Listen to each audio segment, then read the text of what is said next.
Welcome back to my channel Gateway to Computer Science. Today we'll be continuing the topic of discussion types of operating system in this video.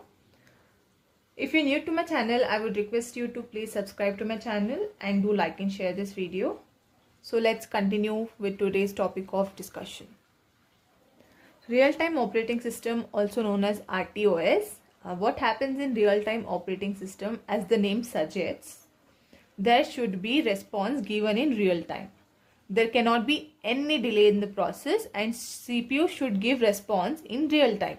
As the process will get executed, as the request is given to the CPU for its execution, response should also be given back to back. There should be fast response and the response should be given back to back. There are two types of real-time operating systems. One is hard real-time, the other is soft real-time. Do you get any idea seeing the example of hard real-time operating system? So what happens in hard real-time operating system is there should be no delay in the process at all. If there is any delay in the process, it can lead to lot of destruction and it can lead to lot of loss. So this is the example of hard real-time operating system, that is missile system or rocket. So if you have operating system in rocket and if it will not give you response in real time, it can lead to a lot of destruction. There cannot be any delay tolerated in hard real-time operating system. In soft real-time operating system, even if there is delay here or there, it will not lead to huge loss or it will not lead to any destruction, but there shouldn't be any delay. But if by any chance there is delay, it is fine, it can be tolerated to a bit. So this is the difference between hard real-time and soft real-time operating system. Then we'll talk about distributed operating system. As the name suggests, it is distributed in various places. The environment of the operating system will be distributed in various places and each environment will have its own resources. Okay, so that's about the distributed operating system. Then we'll talk about clustered operating system. What happens in clustered operating system is all the devices will be clustered over a network. Okay, and there will be different, like operating system will be present in all the devices and they will be clustered over a network and they will be connected in a LAN. Now in an organization, all the devices will have the access to the same information. How? Because they are connected over a network. Now they will act together as supercomputers and they can also act as servers. We can understand more about server when it comes to client-server architecture.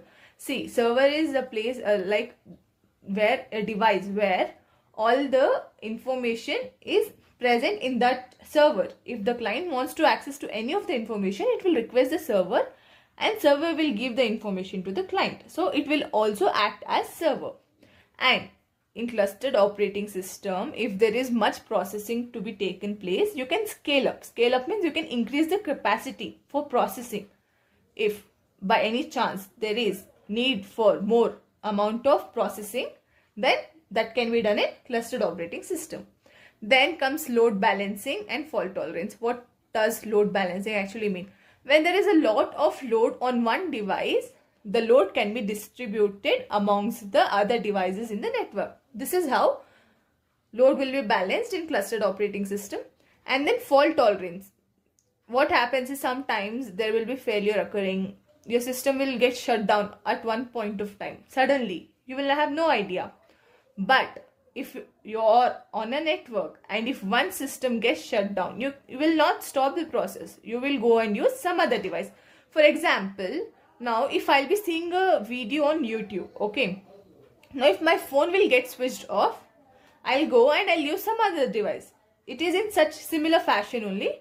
If one device gets shut, because it is in a network, it will have the same information will also be present in some other device as well. So you will not stop your process. It will be under execution, but there will be shift of devices. This is how fault tolerance will also take place in clustered operating system. And the main reason for clustered operating system, why the main advantage is that it has availability. Means if there is one failure occurring, then you'll have another option.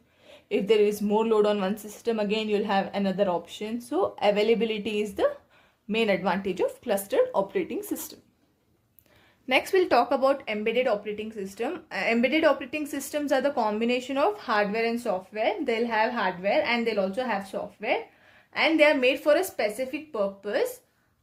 For example, washing machine, TV, AC, air conditioner or air cooler. That are the examples of embedded operating system. Once their functionality is made, you cannot change the functionality. So you see, washing machine, it is a combination of both hardware and software. You'll have various buttons like start, stop, the minutes for allocating time, what kind of, like you want it for some time or more amount of time, you want to rinse it, or you want to spin, or you want to dry the clothes. There is a new functionality also. You will get the dried clothes in washing machines nowadays. So washing machine is one of the example of embedded system. So it is made for a particular purpose. It is like, if there is washing machine, it has this combination and it will be only made for washing clothes. So washing machine is made only for washing purpose. Air conditioner for cooling or heating effect. Then air conditioner is used. TV, it is used for seeing. You will have, now there are many advancements in technologies and you have many new features coming up. So now this embedded operating systems, you cannot change. Washing machine cannot become TV. TV cannot become AC. So you cannot change the functionality, and it will require a lot of, if by any chance if you want to change the functionality also, you will have to start from the scratch. Okay. And it is only for a specific purpose. Washing machine, in washing machine you cannot actually go and see things, right? Or washing machine will not give you the cooling effect. So the idea is that it is made for a specific purpose and you cannot change the functionality, and it will be the combination of both hardware and software. Our next video will be on processes. If you have understood the content very well and find it useful, please like and share this video. And if you haven't subscribed to my channel yet, I would request you please subscribe to my channel. Thank you for watching. Have a nice day.